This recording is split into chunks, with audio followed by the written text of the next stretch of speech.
In this lesson, we will understand all the available BigQuery metadata objects and how to query and retrieve information from those. So what is metadata?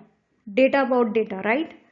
Or a data that basically provides some information about the data but not the actual data itself. This is the definition we all are aware of. But what does it actually mean in context of a data warehouse? Metadata, in terms of a data warehouse, refers to the information on the schema itself, such as information on created data sets, created tables, created columns, its attributes, etc.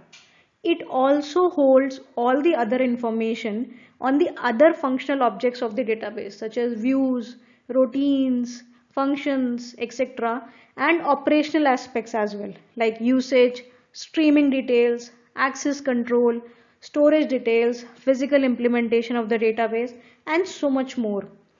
For BigQuery, information schema has been made available by Google, which provides a series of views for this metadata information. There are in total 30 such views in information schema. Let's look at each one of these in practice in next few minutes. The first set of views to look at are the views providing datasets metadata. There are in total two views in information schema which provides the complete metadata information of a dataset created in BigQuery. That is schemata and schemata underscore options. Both of these views can be used and run with project and region qualifier. Since we are looking at retrieving datasets metadata, they don't work with dataset qualifier. And also these are the only two views in information schema which can work without any qualifier as well. So let's go to BigQuery and query this and see how the data looks like. This is my BigQuery project, and as we can see in this project, I have created two datasets. One is baseball, this one, and one is org underscore dataset, this one. So the first thing is, both of these datasets which I have created for this exercise, they belong to the data location US. So the data location I have kept for these two datasets is US. I can show the same in dataset properties as well. So if I right click and click open, I can see that the data location is US. Same I can do for my second dataset, which is org underscore dataset. For both my data location is US. Another thing to understand before exploring the information schema views is to understand the usage of different qualifiers with these views. There are in total 3 qualifiers which we can use with these views. These are, the first one is project qualifier. The project qualifier is our default qualifier, that is in our case Nimble Poet 328012. This is the default qualifier which is used anyways when you are running any query inside the editor, until and unless you are specifying a different project name to use its qualifier. Second is the region qualifier. When do we use region qualifier with information schema views? When we need the information of the metadata based on the region. So let's say in your particular project, in BigQuery project, you have multiple data sets. They could belong to one region or they could belong to different regions. So based on your requirement, you can add that region qualifier. So in my case, both of my data sets are in region US. So I will use region US. In case you have any of your data sets in Europe region, you can use the same region Europe West 2 something or Europe West 1 something. The third one is the dataset qualifier. So what does we mean by dataset qualifier? When we want the results of our information schema view against only a respective dataset. If I will run against region, it will provide me based on that region. If I run against dataset, it will provide me the information against that respective dataset. So this is how the hierarchy and qualifiers work with information schema views. Now all of these qualifiers are not valid for all of the views. So we will see one by one which one is valid, which one is not. I will try to run the queries for each of these along with all the qualifiers which are possible. But this is how we can query it and retrieve the information. The decision of which qualifier to use for your data depends upon what kind of data retrieval you are trying to do, how much information you want together, If you want the information specific to one data set only, then it would be good to use a dataset qualifier. But there are few views which don't run a dataset qualifier at all. So then in that case, you may need to use a region qualifier. So we'll see that. Now let's go ahead and look at two of the datasets metadata views, schemata and schemata underscore options. These two views will provide the metadata information on my two of these datasets. So if I write the query for that,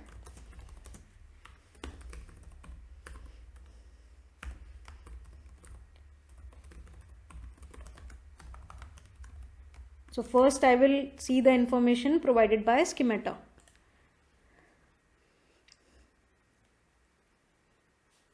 Run this query. So it provides me information on my project name, my dataset name, when my dataset was created, when it was last modified, what is the data location I have selected, and the DDL command to create my dataset. So this is the metadata information it is providing. And since I have added the region qualifier, this is giving me information about both of my datasets for which the data location is US. Now the other view which I have, what additional information it is going to provide is the option details. So though the option details are also visible in this DDL. So these are some few options which you provide when you create a dataset in BigQuery. These option details in tabular form will be made available in the next view. So if I take just this and I do options,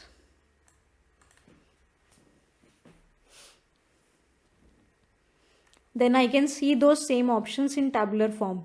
So against each of my dataset, this is telling me what option values I have selected or I have put in while creating the dataset.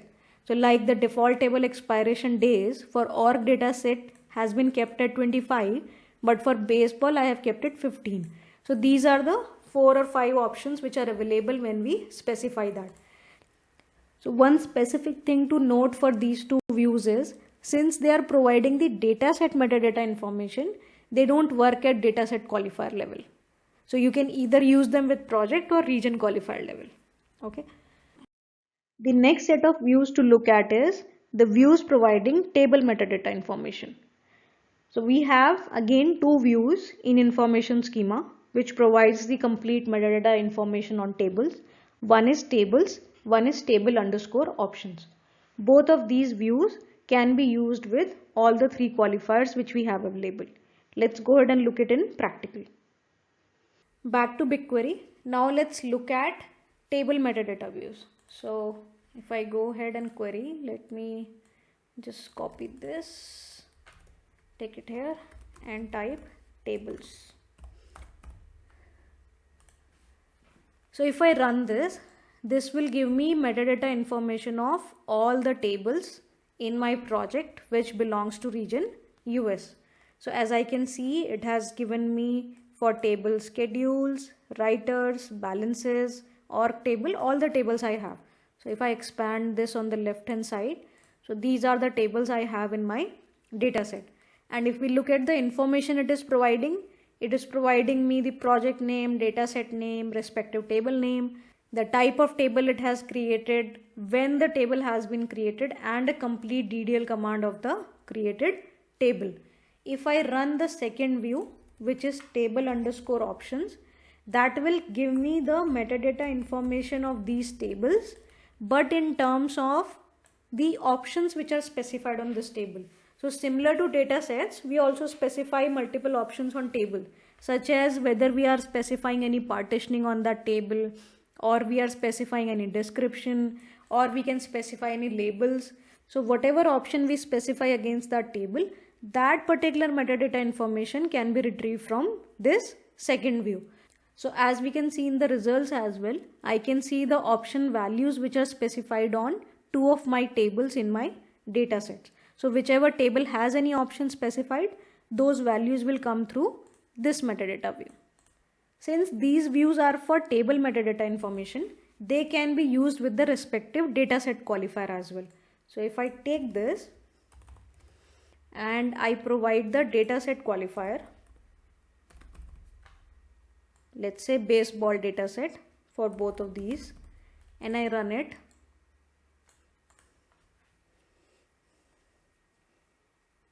I will get the results. The difference will be that this time I will only get the result for the tables which belongs to my dataset baseball.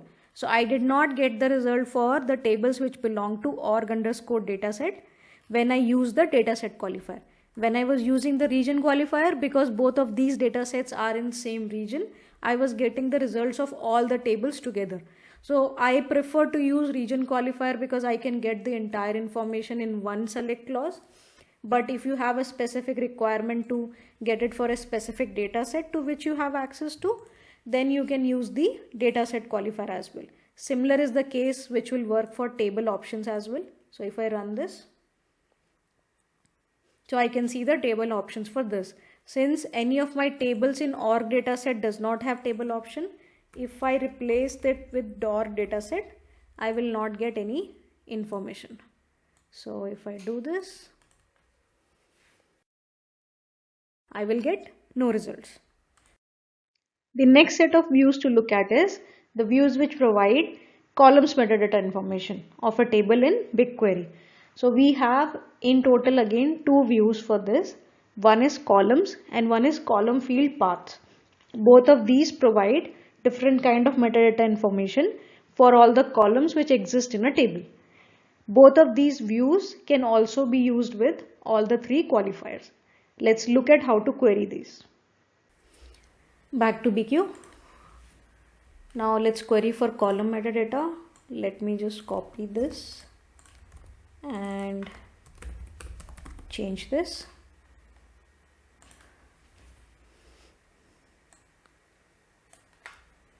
So as I can see, this has provided me all the column metadata information for the columns I have in my datasets. So I can see that it is providing me column name along with the table name to which that column belong, to the dataset that table belong, and to the project that dataset belong, the complete hierarchy. Plus it is telling me the position of the column in the table, telling me whether it is a nullable column or not, whether the data type is string, integer, whether it is a hidden column like pseudo columns we have partition time and all, whether this has been selected as a column to do partitioning for table, whether this has been specified any clustering ordinal position. All of these details are provided by this view. So all in all, this is providing me a good summary of what all columns I have, what are the different options and types specified against each column, and to which hierarchy that particular column belongs. Now if I look at this second view, that is column field paths,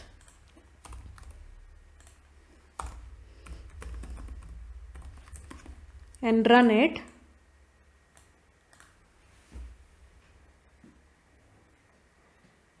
then I am mostly seeing the same results, okay, that I am getting all the columns I had in my all tables and everything, but I am getting one additional field, that is field path. What does it mean and what extra information I am getting which I was not getting here? So if I open this table, okay, and if I show you all the columns, then you can see that the third column type is record, that is this is a nested column. And if I look at, there are two fields in it, ID and source.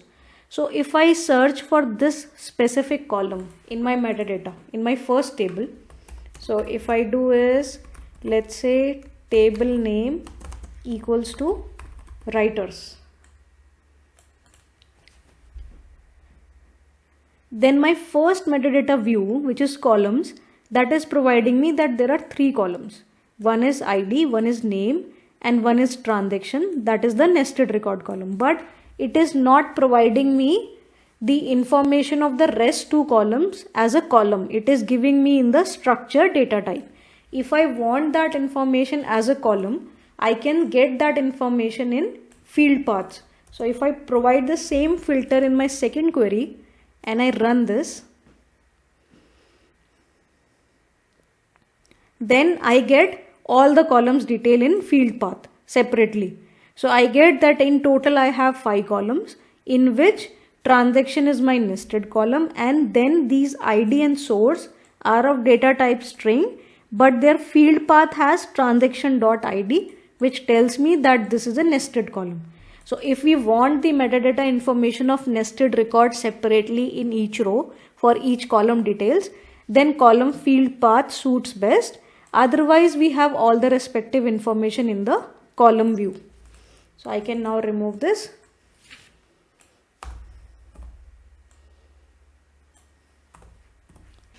And similarly to tables view, I can run these at dataset level as well. So if I run these views at dataset level, then I get the column details of that specific dataset. Okay, same I can do here as well.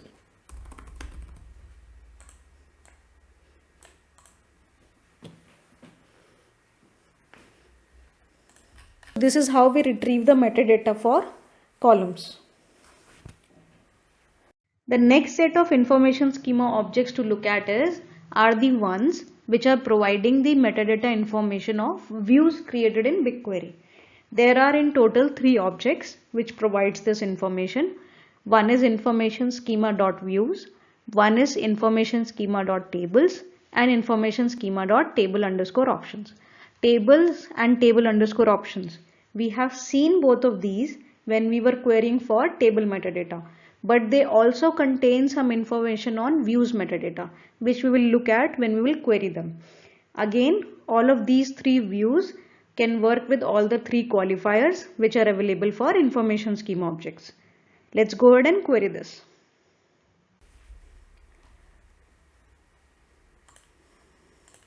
Let's copy this and this time run it for views.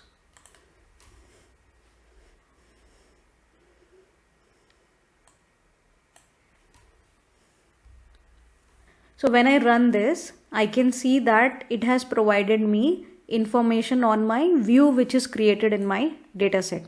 So there is a test view which I have created, and I can see it has provided me view definition and the option whether the view uses standard SQL or legacy SQL. So this is how this particular object views provide the information on all the views which are part of your datasets or your project.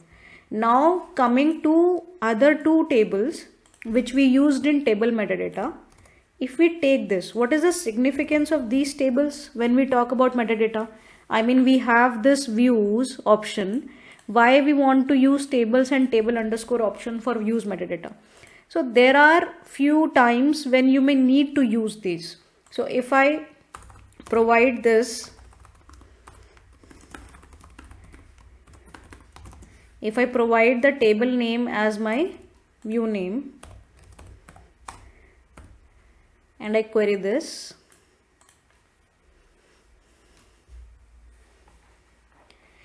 so as I can see that this is providing me some more information such as creation time when the view was created and a complete DDL instead of only the view definition. Similarly, if I will put it here in table options,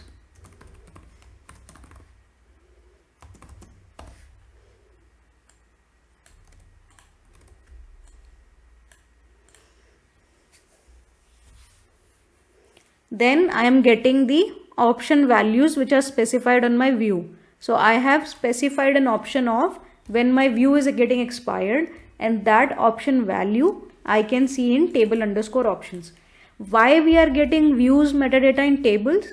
Because ideally views are virtual tables only. You have a query but your output is a virtual table. Now there is one more scenario in which you need to use this particular object, this particular view of information schema rather than this. That is when you have materialized views. So like I have one materialized views, my MV test. If I put it here or if I run this select star, I can see that I am not getting any information on my materialized view in this particular information schema views. So where I can get that information is in my tables information schema. So if I go here and I put the name of my materialized view and I run this, so this will provide me details on my materialized view, that this is a materialized view which is created, this is the creation time, and this is the DDL. Similarly, all the option details like my refresh interval, timings, expiration, and all the available options for materialized view, I can see them by table underscore options. So when we are talking about looking at views metadata, we cannot rely only on views information schema. We have to look at other schema views, which is tables and table underscore options, so that we can get all the entire metadata which is available. So this is how we navigate and query the metadata information for views and materialized views in BigQuery. The next set of views to look at are the ones which provide routines metadata information. Routines are nothing but stored procedures and different kind of functions created in BigQuery. These can be queried by information schema.routines, information schema.routine options, and information schema.parameters. Again, for all of these, all the three qualifiers can be used as we were using for all other views till now. Let's go ahead and query these. Let's open a new editor, copy the previous one and search for routines. So I have two routines here in my data set. One is a stored procedure, one is a function. For both of these, this particular information schema view will be providing the metadata information. So let's go ahead and run it.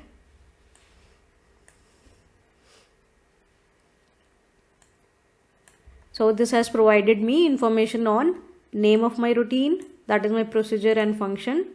What is the routine name, routine type, okay, routine body, whether it is in SQL, what is the exact definition of the routine, the other settings such as when it was created, when it was altered, what is the complete detail of the routine.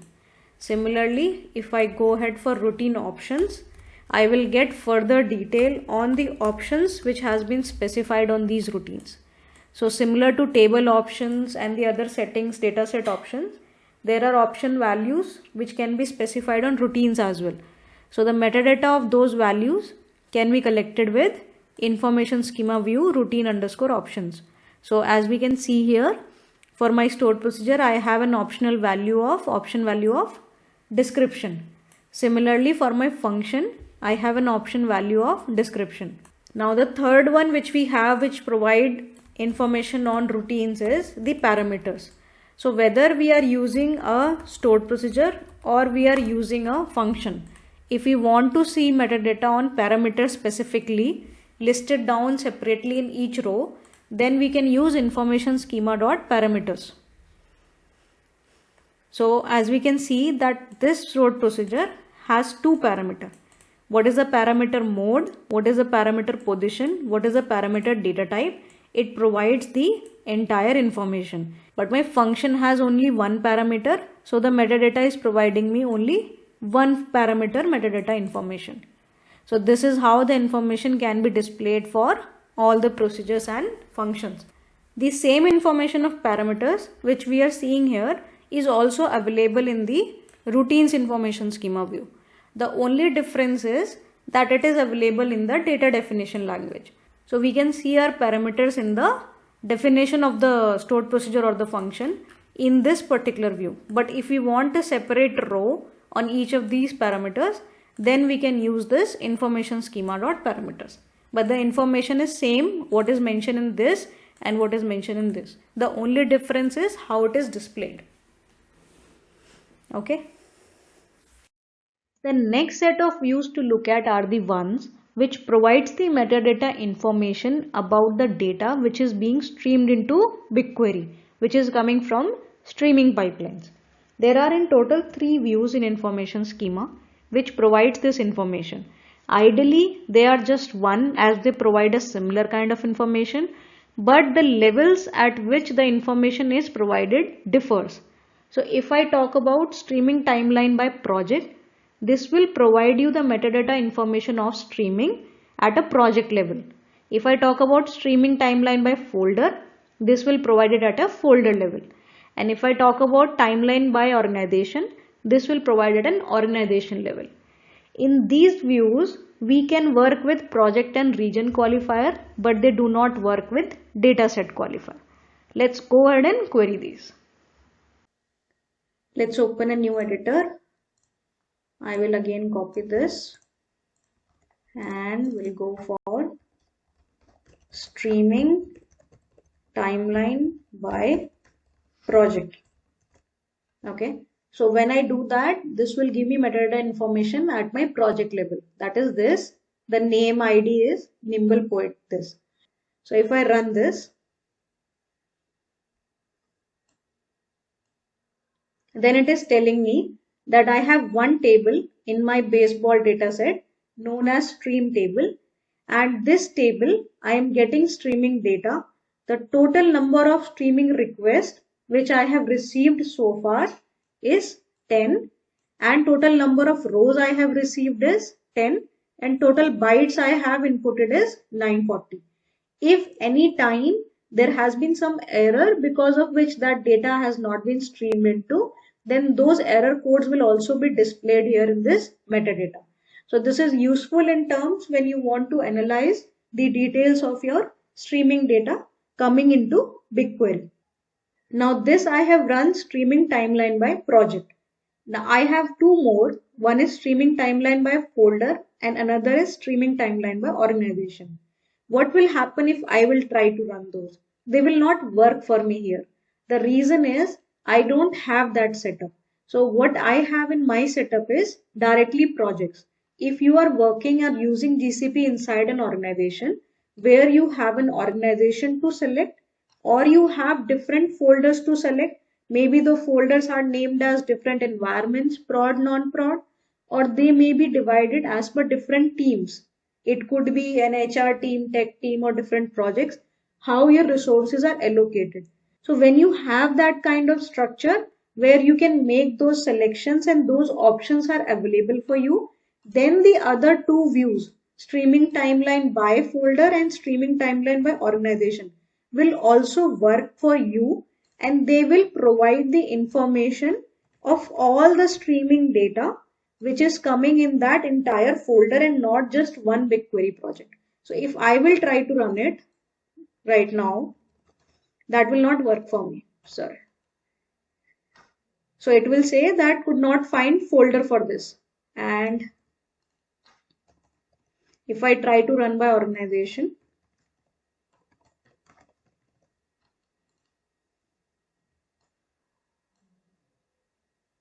then it will give me the same message, could not find organization for this project. So these two will work only when you have the required hierarchy in the GCP for which you are specifying the current project. So in my case, I don't have it. I only have project. So the first one works. But the information output which you are seeing here at project level and the columns which you are seeing, they will stay same even when you run it at folder or at organization level. Okay. Another thing to keep in mind with these views is, since these views are providing the data information, they don't show this information for more than some specific time period. So as of today, as of now, they only contain and show the information of last 180 days. So anything which is before that is not visible by this views. So if you want to store that metadata information, or if you want information beyond 180 days, then you should save that information into some other table from these views. The next set of views to look at is the one which is going to provide the storage metadata information for BigQuery. So in BigQuery, for each table, we have data storage. So that data storage, how much it is in total, how much it is divided in partitions, what is the storage tier for the same, and how the data is stored, that information is provided by this particular metadata information. For this, we have an information schema view known as partitions. This is the one which is going to provide even the bytes build for the storage in the information. For this view, we don't have region qualifier working. So this view can only work at dataset qualifier. So let's go ahead and query this. Open a new tab, and since we don't have region qualifier working, there is no point in copying this. So I will run it for baseball dataset. baseball dot information schema dot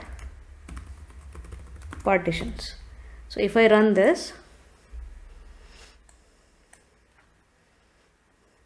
so this is providing me the storage information for my tables. So it is showing me that the total number of rows I have is 2431 for schedules table. Total logical bytes which this table is consuming is this. Total billable bytes this is consuming is this. When the table was last modified, and what is the storage tier this table is utilizing. So you can have some tables going into long term as well based on if the data has not been used. Similarly, the same information is being provided for balances table. Now, if you may note that partition ID for both of these tables is showing as null. The reason is because I have not defined any partitioning column on these tables, or I don't have any data which is going into that partition on my test data set. If you have tables which have data partitioned, you will see the respective partition ID here in these results. For each partition, there will be one each separate row coming against the respective table when there are partitions available.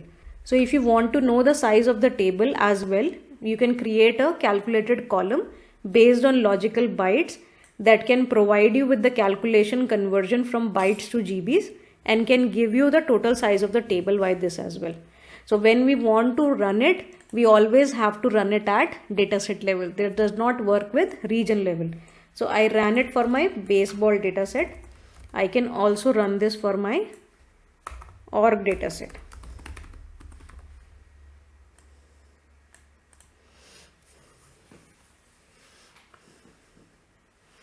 So similarly, I got the same information for my org dataset. So I have 3 tables in org dataset.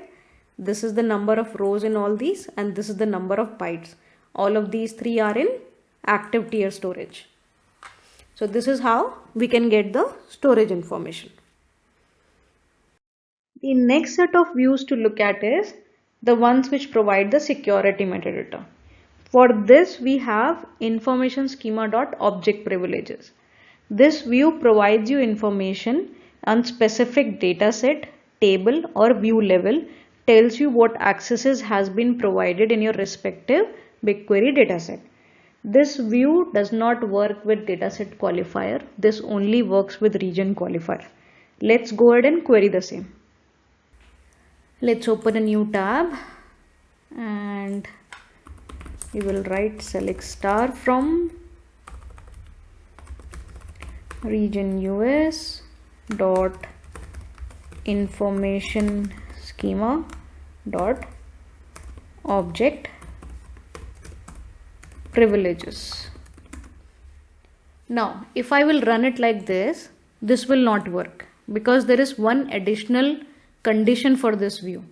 This view does not work without a where clause. So you will have to specify a where clause.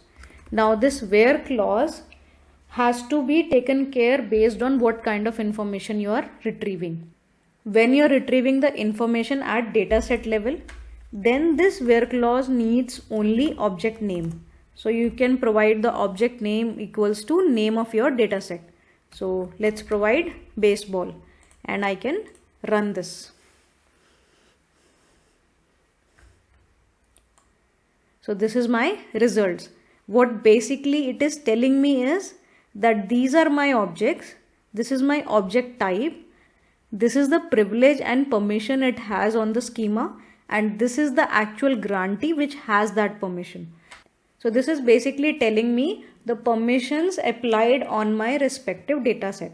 Now if I run this for org underscore dataset, it will provide me the information for org underscore dataset. See, now the other thing what we can do is how this is useful. So if you look closely, this is providing you permission information at your dataset level. Now there are 2 more levels at which permissions can be allocated in BigQuery. For those, we can use this same information schema view, but we need to provide an additional parameter, and that is object schema. So when we are trying to retrieve this information for dataset, then only this is sufficient. But when we want to extract it for a table or view, then our object name becomes our table. So let's say if I want to extract it for my schedules table, okay, and then my object schema will be baseball. So this is how we can run this when we are trying to retrieve the information at table or view level. But in my case, if I run this, this will not give me any data. That is because I have not provided any permissions at table level or view level. I have provided permissions at dataset level. So when I'm running at dataset, I'm getting the results. But if in your case, you have the scenario wherein the permissions have been provided on specific objects inside the dataset, then you can query that metadata information of those objects by providing the object name and object schema. This particular view is very useful when you want to look at and validate the permissions which you have provided at the lower levels. So one option you always do is you provide permissions in project level in IAM. So those permissions apply to all the data sets in that project. Similar permissions are cascaded. But when you go one level down or two levels down and you provide permissions specific to data set, specific to table or specific to views, then this particular information schema view is very helpful in identifying the actual roles which has been provided and cascaded further. The next set of views to look at are the ones which provide jobs metadata. These views are jobs by user, jobs by project, jobs by folder, jobs by organization. So every SQL query which we are running in BigQuery, that gets created as a job, that is running as a job. So these are the information schema views which provides you metadata of that jobs. As we can see from the names, these all four views are going to provide you similar attribute information. The only difference is going to be in terms of the level of access. So when we are running jobs by user, it will show you summary of all the jobs which you have run as a logged in user. When you try to run it for jobs by project, it will show you for the project for which you are trying to run. When you do jobs by folder, it will show you based on the folder. And if you try to run for organization, it will run for an organization. Now similar to these, there are four more information schema views which provides some more jobs information, that is jobs underscore timeline. So these are replica of these. The only difference between the above one and the timeline ones is that in jobs timeline views, we get one row for every second of execution. So when you do jobs by user and you are getting a job result, that will provide you summary, the metadata information of that job in whole. But when you look at that job in jobs underscore timeline, then you will get each row for every second of execution. These views can be used with region qualifier. They do not work with dataset qualifier. Let's go ahead and see how to query these. Let's open a new tab. I will copy this, and first I will do jobs by user.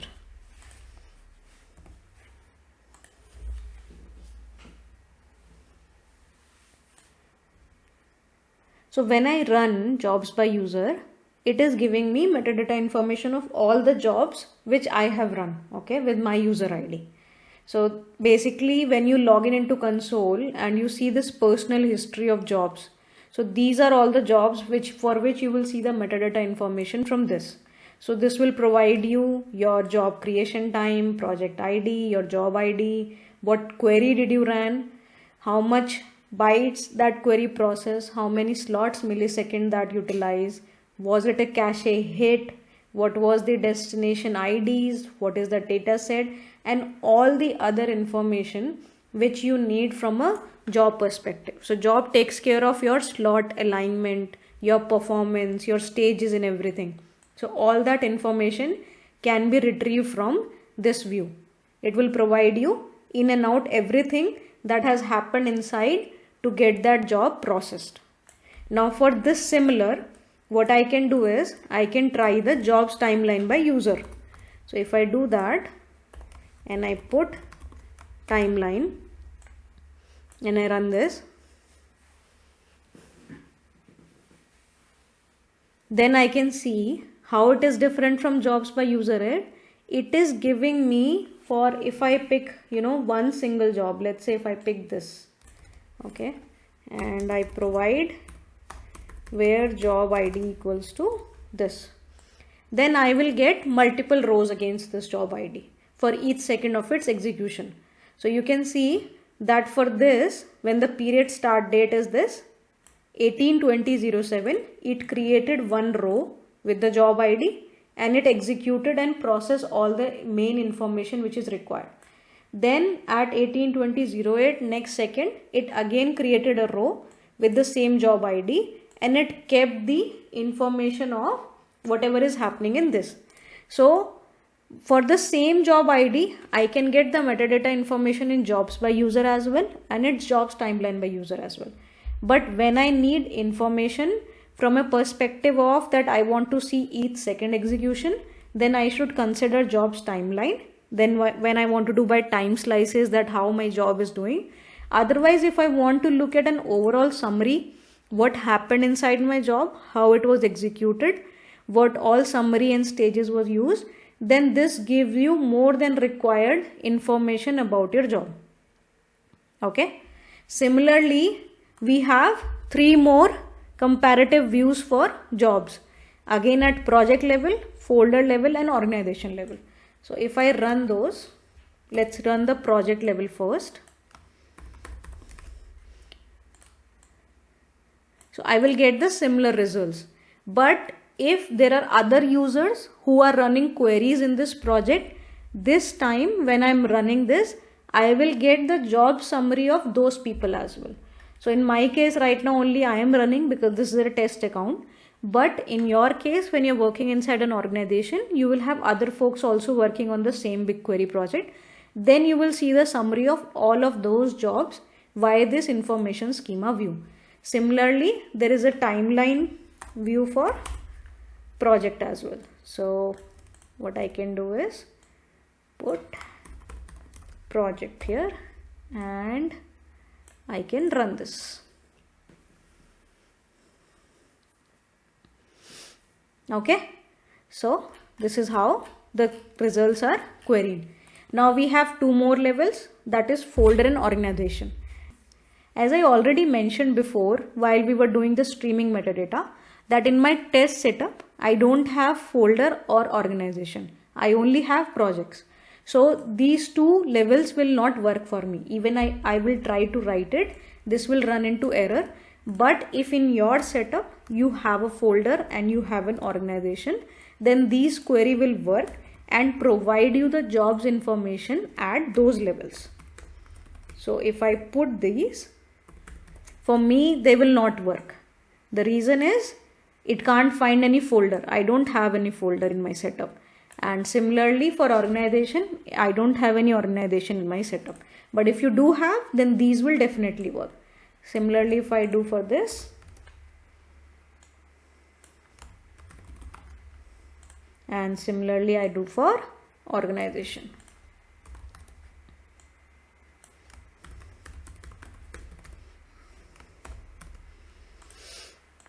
Okay. Yeah. So this is how we can query the jobs metadata. This particular metadata is very useful when you want to evaluate how many jobs were running, which job was processing or taking more slots for you, or what was the bytes which were billed by the specific job, or you want to just analyze who all are running jobs against your BigQuery project. So this metadata is very useful and there can be a lot of use cases for which we can utilize this.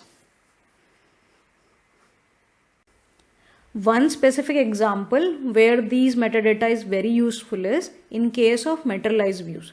So you can get other information from other storage and other schema objects as well. But materialized view is one scenario where if you want to get how the view ran, how much time it took and how many bytes it built at that particular specific refresh, then that summary you can only get via jobs metadata. So if I try to do this, for example, I have this materialized view, my MV test, So if I put a condition where query like my MV test and I run this,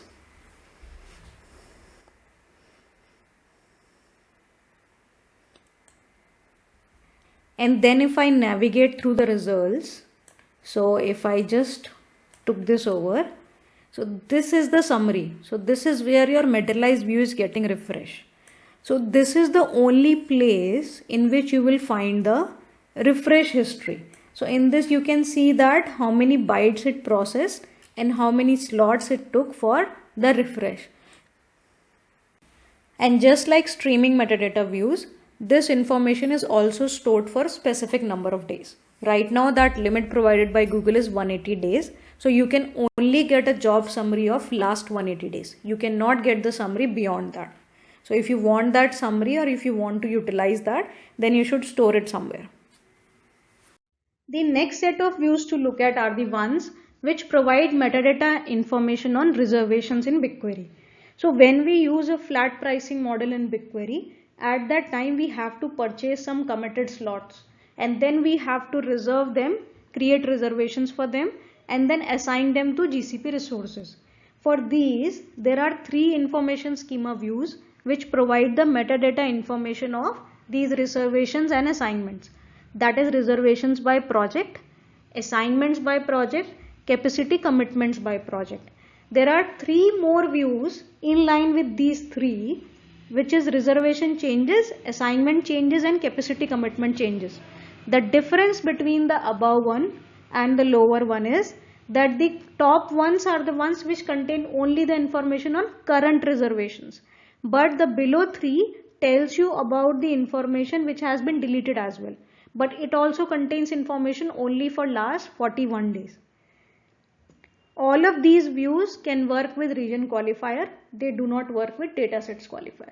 Let's see how to query this. Let's open a new tab. I will copy this before I do that. And we will type reservations by project.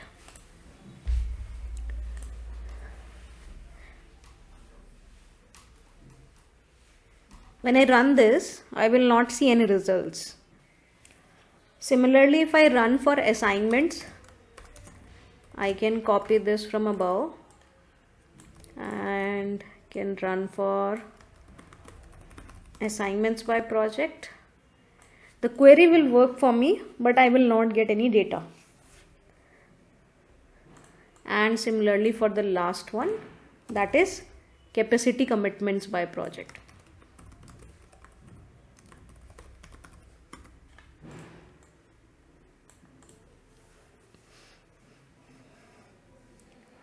So again, I did not get any data, but this is how these three views can be queried and the results can be viewed. Now, why did not I get any data when I did a select star for these three information schema views? Because in my case, I am just doing a trial project, a test project. I don't have any capacity purchase. So I can show you this. Let me take this in another link.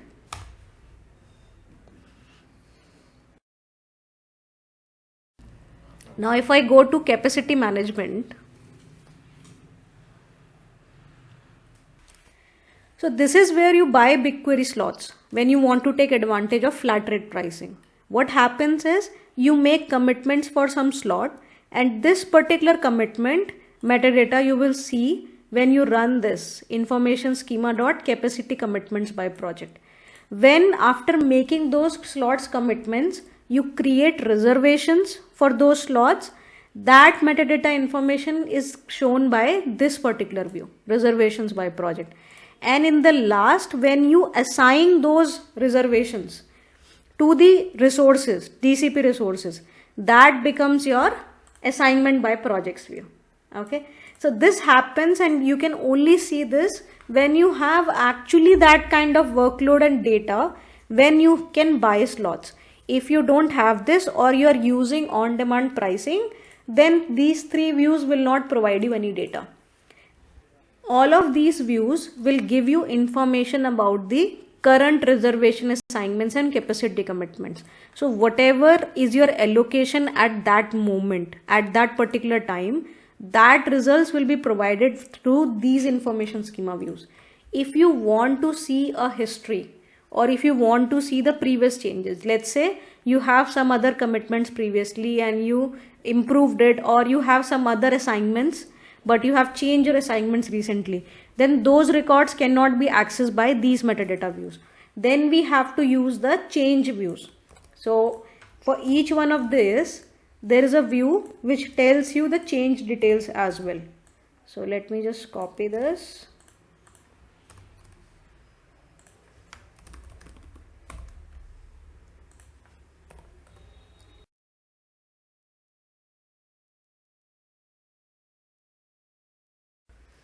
This and this.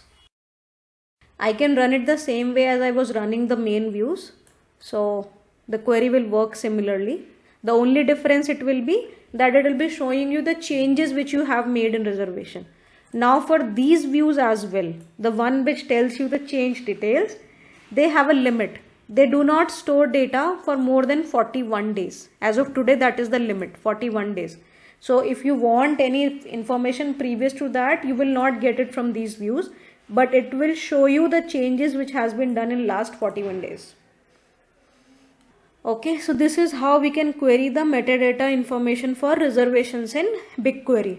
So with this, we have explored all the information schema views, which provides the metadata information on different objects which we create in BigQuery, whether that is data sets, whether that is table, whether that is routines, whether those are views, or we have access level controls, whether we want to see the storage information, or we want to see the streaming data information, or we want to see the security levels. So all of this can be assessed and can be looked at by using the information schema views. There are few points which we need to keep in consideration when we are using information schema views. First one is, information schema view names are always case sensitive. That is, you have to use them in your query in uppercase. They will not work when you will try to use them in lowercase. So if I try to write the name of any information schema view in lowercase, it will not work. So let's say if I write this, reservations by project, and then I try to run this, it will give me an error because these views are case sensitive. So you have to write them in uppercase. Let's try for one more, maybe just tables one. So if I go here and I try to run this in lowercase, this will not work. It will give you it is not found. Okay, so you will always have to use these views in uppercase. Second is permissions. To use information schema views in a query, we need to have certain BigQuery permissions on that project. These permissions are related to access to data sets, tables, routines, and other things for which you want to see metadata. If you want to run all the information schema views, then these all permissions are required to have. BigQuery also offers a built-in role which can provide you the basic schema related metadata information schema views. This role is known as BigQuery metadata viewer. So if you go to IAM in your project and you go to roles and you search for BigQuery metadata viewer, you will find a built-in role already provided by Google. So this has the basic permissions which you need for seeing the schema metadata, routines metadata, views metadata and all. So these are the 11 assigned permissions which are needed on a basic level when you're trying to view metadata. So either you can provide this role to the respective users in the project, or you can create a custom one which has the entire permissions needed for all the information schema views. Third is usage of project qualifier. So whenever we are going to use project qualifier for querying any information schema views, the point to note is that project qualifier cannot be used alone. It has to be followed by a region or dataset qualifier. The only exception to this rule is the datasets metadata views, that is schemata and schemata underscore options. For all others, when you are using a project qualifier, you need to have a region or dataset qualifier, whichever works for that particular information schema view. From my personal preference, I will say that we should only use project qualifier when we want to retrieve metadata from two different projects in same SQL. If we are running it or want to see the metadata for only that respective project, then we can just leave it and can go ahead with region and dataset qualifier, because project qualifier is anyways applied by default. But when we want to join between two projects metadata, then we need to use this qualifier. So if you have access to multiple projects and maybe you want to compare the tables metadata between the two, for example, you have a prod environment project and you have a dev environment project, and you want to compare the metadata of tables between the two. So in such scenarios, using a project qualifier is mandatory, because you are referring the same view for different two projects. That is the best use case as per me when you should use a project qualifier. Otherwise, when you are running without project qualifier, it is anyways running under your current project only. So if I want to run it by joining two projects, let's say if I want to do an inner join and I want to do it between metadata of two tables, okay, A and B on A dot table name equals to B dot table name. So in this case, you have to tell which project is this and which project is this. So then you will have to use the project qualifier like this. So it could be Nimble Poet 328012, and similarly you can add the other project name in front of this.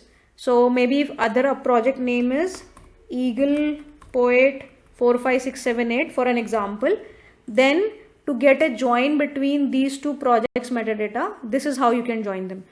So this is a scenario where the project qualifier is a must. Else, if you are working only in your single project, you can avoid using the project qualifier.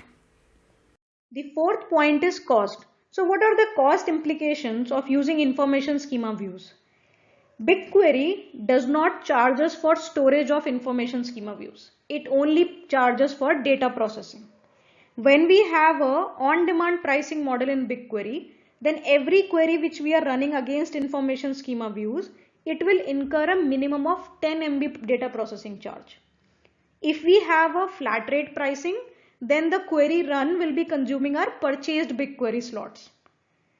These queries are not cached, so charges are applied every time. So even if you run the same query again, it will incur next charge. So it will not be like the charge has been already covered, it will not be covered again, because the queries are not cached. So it is advised that whichever query you can run at region level, you should run at region level, so that you don't have to run it for separate data set, because each query will incur the charge. So whenever I run an information schema query, a select clause with information schema, it costs me 10 MB, okay, minimum 10 MB. How can I save cost on that is by using region qualifier. It will cost less. How? So let's say your project has 4 or 5 data sets, like I have these two, baseball and organ dust data set. If I run the table metadata information for baseball, this will cost me 10 MB data processing charges. Now if I run the same for org underscore dataset, okay, I run the same for org underscore dataset, then I will get minimum 10 MB processing charges. But if I run it at region level, which will provide me information of both of these together, I get again 10 MB minimum charges, but I get 10 MB once. If I run it at dataset level, I am getting 10 MB for both dataset. If I run it for region level, where both of my datasets are in same region, I paid just for once. So that's why region qualifier queries cost less than dataset qualifier queries. Fifth point is limitations. The information schema views works only with standard SQL. Legacy SQL is not supported for these views. Second is these views cannot be used in DDL statements. So you can use them as a select statements, but they cannot be part of any DDL statements.